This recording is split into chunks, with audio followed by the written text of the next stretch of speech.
Mothers day సందర్భంగా అవిరా fertility హాస్పిటల్లో మే 12 నుండి 31 వరకు ఉచిత సంతాన శిబిరం. నమస్తే, welcome to Suman TV news. నేను మీ సాయి.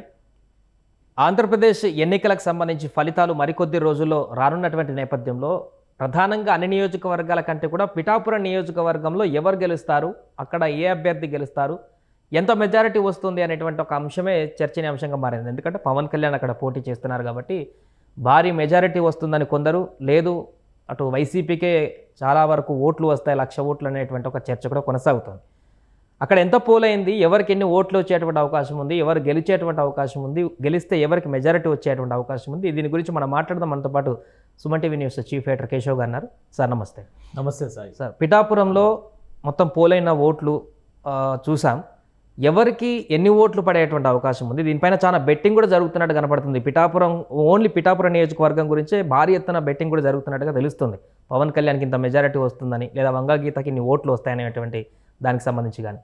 సో ఇరు పార్టీలు ఏం చర్చిస్తున్నాయి, ఎంత మెజారిటీ వచ్చేటువంటి అవకాశం ఉంది, ఏం నడుస్తుంది అక్కడ? మెజారిటీల కంటే అసలు ఫస్ట్ పోలింగ్ సరళి, దాన్ని బట్టి చూస్తున్నటువంటి పర్సంటేజ్ని బట్టి ఈక్వేషన్స్ ఎలా ఉండొచ్చు అనే అంచనాలు అయితే ఏ పార్టీకి ఆ పార్టీ వేస్తుంది. ఎవరికి వాళ్ళు మేము గెలుస్తాం అనేటువంటి ధీమా వ్యక్తం చేస్తున్నారు. పవన్ కళ్యాణ్ వైపు నుంచి చూస్తే కనుక జనసేన పార్టీ ఈసారి గెలవడం ఖాయం అనేటువంటి మాటను ఎక్కువగా అంటే కూటమి వేవ్ నడుస్తుంది అనేటువంటి ప్రచారం కొంత చేస్తున్నారు. వేవ్ అని చెప్పలేం కానీ బట్ కూటమికి ఎడ్జ్ ఉంది అనేటువంటి ప్రచారం ఎక్కువ నడుస్తుంది కాబట్టి పవన్ కళ్యాణ్ కూడా అక్కడ ఖచ్చితంగా గెలుస్తారు అనేటువంటి మాట చెప్తున్నారు. అయితే ఇక్కడ ఆసక్తికరమైనటువంటి లెక్క ఏంటంటే వైసీపీ వేస్తున్నటువంటి లెక్కలు కూడా చాలా ఆసక్తికరంగా ఉన్నాయి. అక్కడ ఆ నియోజకవర్గంలో 90,000 వరకు కాపు ఓట్లు ఉన్నాయి కాబట్టి పవన్ కళ్యాణ్ ఖచ్చితంగా గెలిచి తీరుతారో అనేటువంటి ఉద్దేశంతో నియోజకవర్గం మార్చుకున్నారని మొదటి నుంచి కూడా ప్రాపగండా చేశారు. దానికి తగ్గట్టుగా వైసీపీ అభ్యర్థి కూడా కాపు, అలానే ముద్రగడ పద్మనాభం లాంటి పెద్ద కాపును అక్కడ రంగంలోకి దింపారు. ఇంకా మిగతా నాయకులు కూడా చాలామంది ఫోకస్ పెట్టారు. మిథున్ రెడ్డి లెవెల్ నుంచి ద్వారంపూడి చంద్రశేఖర్ రెడ్డి వరకు, ఇటు పక్కన చూస్తే కురసాల కన్నబాబు దగ్గర నుంచి దాడిశెట్టి రాజా వరకు అందరూ కూడా ఆ నియోజకవర్గాన్ని ఒక రకంగా తమ సొంత నియోజకవర్గంలా భావించి ప్రతిష్టాత్మకంగా జగన్మోహన్ రెడ్డి గారు ఫినిషింగ్ టచ్ ఇచ్చింది కూడా అక్కడి నుంచే. సో ఈ నేపథ్యంలో ఒక అంచనా వైసీపీ వర్గాల నుంచి వేస్తున్నటువంటి అంచనా ఏంటంటే, ఏదో డిపాజిట్లు రావు వంగగీతకి, పవన్ కళ్యాణ్ ఒక సునామీలాగా ఆయనకి అందరూ ఓట్లు వేస్తారు, అలానే 1,00,000 ఓట్ల మెజారిటీ వచ్చేస్తుంది అని జనసేన నాయకులు చెబుతున్నటువంటి నేపథ్యంలో వైసీపీ ఒక ఆసక్తికరమైనటువంటి లెక్క ఇచ్చింది. అదేంటంటే 1,00,000 ఓట్లకు తగ్గకుండా వంగగీత ఓట్లు సాధించబోతున్నారు. గెలుపు కూడా ఖచ్చితంగా ఆమె వైపే ఉండే అవకాశం ఉంది అనేటువంటి ఒక మాట చెప్తున్నారు. అసలు నిజానికి అక్కడ ఎన్ని ఓట్లు ఉన్నాయి, ఏ సామాజిక వర్గాలకు అడ్వాంటేజ్ ఉన్నాయి అనేది కూడా ఇక్కడ ఒకసారి మనం మైండ్లో పెట్టుకోవాల్సినటువంటి అవసరం ఉంది. మొత్తం 2,36,000 ఓట్లు ఆ నియోజకవర్గంలో రిజిస్టర్ అయినటువంటి ఓట్లు ఉన్నాయి. 2,04,000 ఓట్లు పోలైనాయి. అందుకనే 86.63% అంటే దాదాపు 87% పోలింగ్ అన్ని నియోజకవర్గాల కంటే ఎక్కువ జరిగింది. అలానే గత ఎన్నికలతో మనం పోల్చి చూసినప్పుడు దాదాపు 6-7% ఓటింగ్ పెరిగింది అక్కడ పిఠాపురం నియోజకవర్గంలో. ఓటింగ్ శాతం పెరిగితే అది అధికార పార్టీకి నెగిటివ్ అని చెప్పేసి ఒక పాత టాక్ ఉంటుంది, అట్లా ఏమన్నా చూడొచ్చు. అది అంటే అది కూడా ఉంటుంది. ఇప్పుడు ఇక్కడ ఆంధ్రప్రదేశ్లో నాడి దొరకడం లేదు అనేటువంటి అభిప్రాయం ఎందుకు వస్తుందంటే, ఎక్కువ సర్వేలు వాళ్ళకి తక్కువ సర్వేలు వీళ్ళకి అనే మాట పక్కన పెట్టినా కానీ అన్ని సర్వేల్లో అండర్లైన్లో చెప్పినటువంటి మాట ఒకటి ఏంటంటే, అర్బన్ ఓటింగ్ కూటమికి అనుకూలంగా ఉంది, రూరల్ ఓటింగ్ వైసీపీకి అనుకూలంగా ఉంది. ఈ మాట దాదాపు అన్ని సర్వేల్లో వచ్చింది. అంటే వైసీపీ అర్బన్ ఓటింగ్ అనేటువంటి లెక్కలో ఫెయిల్ అవుతుంది అని అనుకున్నప్పుడు కూటమికి సంబంధించి అక్కడ అడ్వాంటేజ్ ఎక్కువ ఉండాలి. కానీ అర్బన్ సీట్లు ఎన్ని ఉన్నాయి, రూరల్ సీట్లు ఎన్ని ఉన్నాయి? సో ఆ ప్రశ్న వచ్చినప్పుడు మళ్ళీ ఒక కన్ఫ్యూజన్. రూరల్తో పాటుగా మహిళలు కూడా వైసీపీ వైపే ఉన్నారనేటువంటి ఒక కొత్త ఈక్వేషన్ కూడా తెరపైకి వస్తుంది. అంటే ఏ అంశం పైన కానీ కన్సాలిడేటెడ్ ఇప్పుడు 90,000 మంది కాపు ఓటర్లు ఉన్నారంటే అందరూ జనసేన పార్టీకి వేసేస్తారా? కాబట్టి అక్కడ కూడా ఒక డైవర్సిఫైడ్ యాటిట్యూడ్ ఉన్నవాళ్ళు, దాన్ని ఇష్టపడిన వాళ్ళు, రకరకాల రీజన్స్తో పవన్ కళ్యాణ్ కంటే కూడా వైసీపీకి ఓటు వేయాలని భావించే వాళ్ళు కూడా ఉంటారు కదా. కాబట్టి మహిళలందరూ గంపకొత్తగా వీళ్ళకి వేస్తారు, అలానే రూరల్ అందరూ కూడా గంపకొత్తగా వీళ్ళకి వేస్తారని మనం అనుకోవడానికి వీలు లేదు. ఎందుకంటే ఇప్పుడు ఆంధ్రప్రదేశ్లో చాలా డిఫరెంట్ ఓటింగ్ జరిగింది. దానికి 2-3 కారణాలు ఉన్నాయి. సామాజిక కారణాలు ఉన్నాయి, ఆర్థిక కారణాలు ఉన్నాయి. సో సామాజిక కారణాల పరంగా మనం చూసినప్పుడు ఏంటంటే, పేద ధనిక వర్గాల గురించి ఎక్కువ జగన్మోహన్ రెడ్డి గారు తన క్యాన్వాసింగ్ మొత్తం మాట్లాడారు. సో ఆ వర్గాలు ఎంతవరకు ఆయనకి అనుకూలంగా ఉన్నాయి. అలానే ఆర్థిక పరంగా చూసినప్పుడు వెనుకబడిన వర్గాలను ముందు ఆదరించేటువంటి ప్రయత్నం మేము చేస్తున్నామని చెప్పారు. అందులో ఎస్సీ, ఎస్టీ, మైనారిటీల వరకు ఒక గ్యారంటీ ఉంది వైసీపీకి, కానీ బీసీల విషయంలో క్లారిటీ లేదు. కొంత అటు ఉంది, కొంత ఇటు ఉంది. కాబట్టి స్ప్లిట్ అవడానికి ఛాన్సెస్ ఉన్నాయి. ఎస్సీ ఎస్టీ మైనారిటీల్లో కూడా ఎస్సీ వర్గాలనే మనం తీసుకున్నప్పుడు ఎస్సీల్లో వర్గీకరణ అనేటువంటి అంశాన్ని ప్రధాన అంశంగా కూటమి తెరపైకి తీసుకొచ్చింది. ఎందుకంటే మందకృష్ణ మాదిగ తిరిగారు ఇక్కడ తెలంగాణలో, ఆల్రెడీ దాని మీద తెలంగాణ అసెంబ్లీ ఎన్నికల సమయంలో ఒక క్లారిటీ ఇచ్చారు. కేంద్రం వర్గీకరణని అధికారికంగా చేయబోతుంది అనేటువంటి సంకేతాలు ఇచ్చారు. కాబట్టి అక్కడ ఒక స్ప్లిట్ వస్తుంది. సో ఈ స్ప్లిట్ జరుగుతున్నప్పుడు వీళ్ళకి అడ్వాంటేజ్ ఉందా, వాళ్ళకి అడ్వాంటేజ్ ఉందా, ఈ చర్చ. అందుకనే ఆంధ్రప్రదేశ్లో ఓటింగ్ జరిగిన దానికంటే కూడా కౌంటింగ్ ఎప్పుడు అనేటువంటి టెన్షన్ ఎక్కువగా ఉంది.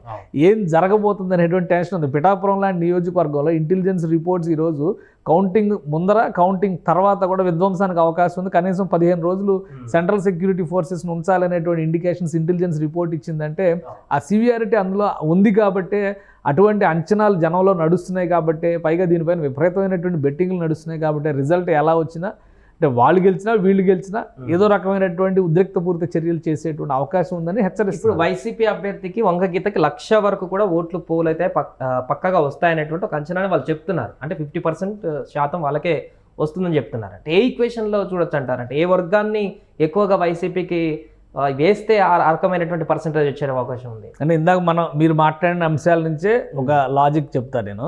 2,04,000 ఓట్లు పోలేని, 1,00,000 ఓట్లు వంగగీతకి వస్తాయి అన్నారు. అంటే 1,04,000 ఓట్లు యావరేజ్గా జనసేనకు పడే అవకాశం ఉంది. అంటే 2-3 వేల ఓట్ల మెజారిటీతో అయినా కానీ గెలుపు ఎవరి వైపు వెళ్తుంది అనేది ఒక సంకేతం ఇచ్చినట్టుగా కనిపిస్తుంది.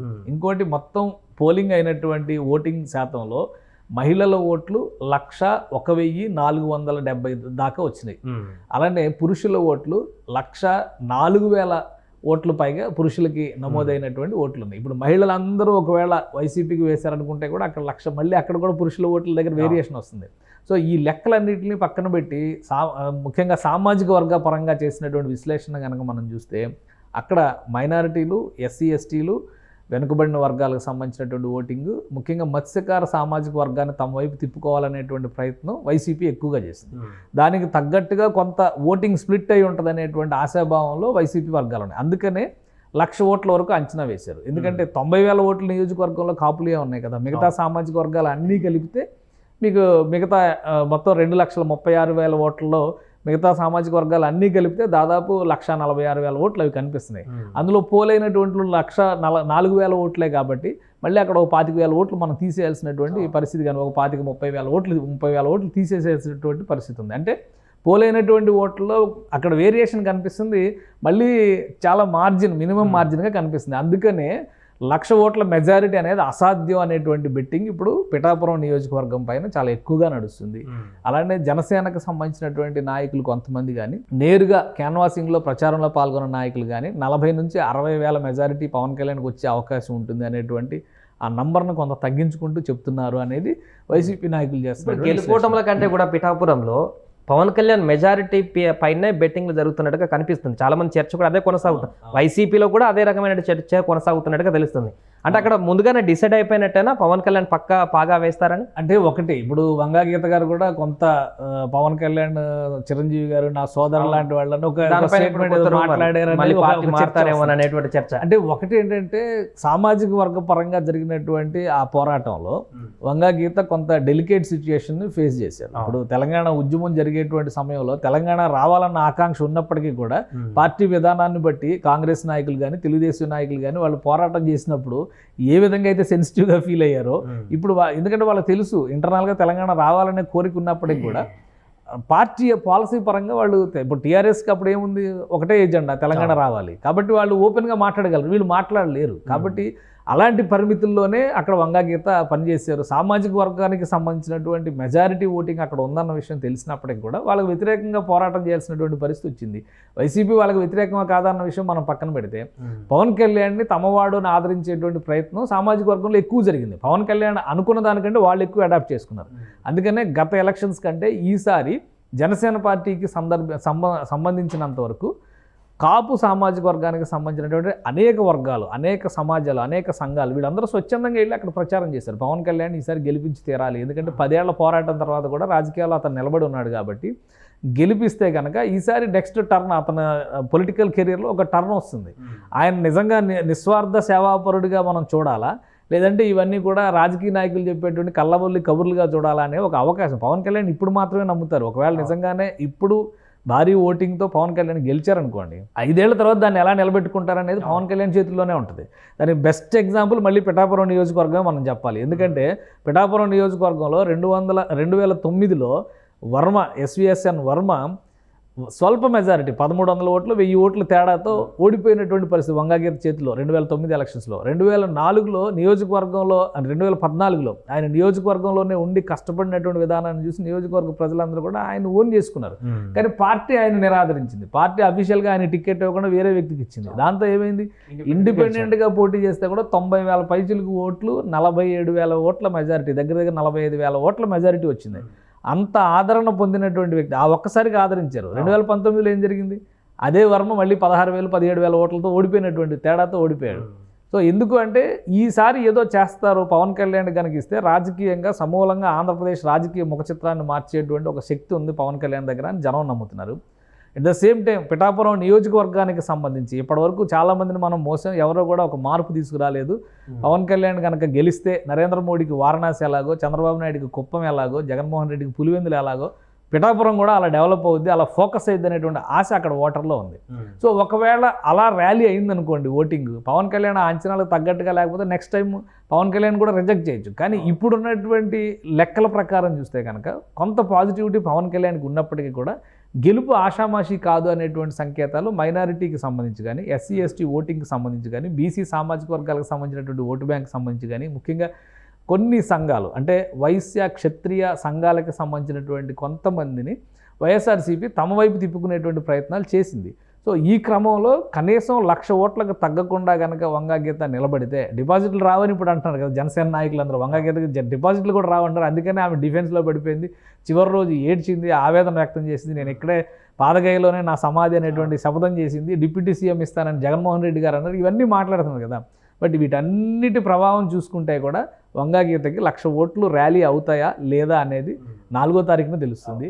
కానీ ఈ బెట్టింగ్ వ్యవహారం మాత్రం పిఠాపురం చుట్టూ శరవేగంగా జరుగుతుంది. కాబట్టి పిఠాపురం ప్రజలకి, పిఠాపురం ఓటర్లకి దీంతో సంబంధం లేకపోయినా కానీ గెలుపుకి సంబంధించి కౌంటింగ్ రోజున జరిగేటువంటి పరిణామాలు ఎటువంటి అంశాలకైనా దారితీసేటువంటి ప్రమాదం ఉంది. ఆల్రెడీ ఇంటెలిజెన్స్ నివేదికలను బట్టి చూస్తే అందుకనే అప్రమత్తంగా ఉండాల్సిన అవసరం ఉందనేటువంటి మాట పదే పదే చెప్తున్నారు అధికార వర్గాల నుంచి చూస్తే. ఈసీ దీన్ని ఎలా హ్యాండిల్ చేస్తుంది, ఎందుకంటే ఇప్పుడు ప్రభుత్వం అంతా నడిపించేది ఎలక్షన్ కమిషనే కాబట్టి ఎలా హ్యాండిల్ చేస్తుంది అనేది ఇప్పుడు ఒక ముఖ్యమైనటువంటి అంశంగా మనకి కనిపిస్తుంది. మెజారిటీల విషయంలో ఎన్ని రకాల గందరగోళాలు ఉన్నప్పటికీ కూడా వంగాగీత అంత ఈజీగా ఓడిపోయేటువంటి పరిస్థితి అయితే కనిపించడం లేదు పిఠాపురంలో. ఈ లెక్కలను బట్టి చూస్తే, సామాజిక వర్గ లెక్కలను బట్టి చూస్తే అన్నీ కూడా ఇప్పుడు పోలింగ్ బ్యాలెట్ బాక్సెస్లో ఉన్నాయి, ఈవీఎం మిషన్స్లో ఉన్నాయి. బట్ క్లారిటీ రాలేదు కాబట్టి ఎవరి లెక్కలు వాళ్ళు వేస్తున్నారు. నిజానికి అన్ని వర్గాల వాళ్ళు కూడా పవన్ కళ్యాణ్ ఆదరిస్తే లెక్క వేరేగా ఉంటుంది. సో అలానే పవన్ కళ్యాణ్ని గెలిపించి కూటమిని గెలిపించడం కంటే స్కీమ్స్ పరంగా, సంక్షేమం పరంగా చూసినప్పుడు జగన్మోహన్ రెడ్డికి ఫేవర్గా ఉంది. పిఠాపురం ఏం పెద్ద సిటీ కాదు కదా, పెద్ద అర్బన్ ఏరియా అని సెమీ అర్బన్ కింద చూడాల్సి ఉంటుంది మనకి. అంటే రూరల్ ఓటింగ్ కూడా కొంత ఉంటుంది అక్కడ. ఇప్పుడు ఉప్పాడ దగ్గర సంబంధించి కానీ, గొల్లప్రోలుకు సంబంధించి కానీ ఇవన్నీ కూడా కొంత రూరల్ ఏరియాస్ కింద మనం చూడాల్సి ఉంది. కాబట్టి ఆ రూరల్ ఎకానమీని బట్టి చూస్తే ఇప్పుడు వైసీపీ చేసినటువంటి విశ్లేషణ ప్రకారం ఓటింగ్ జరిగిందా, లేదంటే మహిళలు ఎక్కువగా వైసీపీని ఆదరిస్తున్నారనేటువంటి ఫ్యాక్టర్ ప్రకారం కనుక ఓటింగ్ జరిగితే, మహిళలు కూడా ఆల్మోస్ట్ 1,00,000 పైన ఓట్లు వేశారు కదా, 1,01,000 ఓట్లు పైన మహిళలకి అక్కడ నమోదైనటువంటి పరిస్థితి ఉంది కదా. కాబట్టి వీళ్ళు ఎవరి వైపు నిలిచారనేది, ఏ వర్గమో కూడా ఈ ఎన్నికల్లో వన్ సైడ్గా కన్సాలిడేట్ అయి వేసేటువంటి పరిస్థితి లేనే లేదు. ఒకే ఇంట్లో 3-4 ఓట్లు ఉంటే వాళ్ళు కూడా అటు ఇటు స్ప్లిట్ అయ్యి వేసేటువంటి పరిస్థితులే ఎక్కువ ఉన్నాయి. కాబట్టి రిజల్ట్ దాని మీద ఆధారపడే ఉంటుంది. ఒక వర్గం మొత్తం మాకే అండగా ఉంటుంది అనుకోవడానికి ఎట్టి పరిస్థితుల్లో అవకాశం లేదు. పిఠాపురం దానికి ఒక రోల్ మోడల్ అయ్యేటువంటి ఛాన్సెస్ ఎక్కువగా కనిపిస్తున్నాయి. Right sir. సో మొత్తానికి అది పిఠాపురంలో 1,00,000 ఓట్లు వస్తాయనేటువంటి ఒక అంచనా వైసీపీ వేస్తుంది వంగగీతకి. అదేవిధంగా 1,00,000 మెజారిటీ వస్తుందంటే అటు జనసేన నేతలు అంచనా వేస్తున్నటువంటి పరిస్థితి పవన్ కళ్యాణ్. ఏదేమైనా కూడా June 4న ఏం జరుగుతుంది, ఎవరికి ఎంత ఓటు శాతం వస్తుంది అనేటువంటి అంశానికి సంబంధించి కూడా చూడాలి.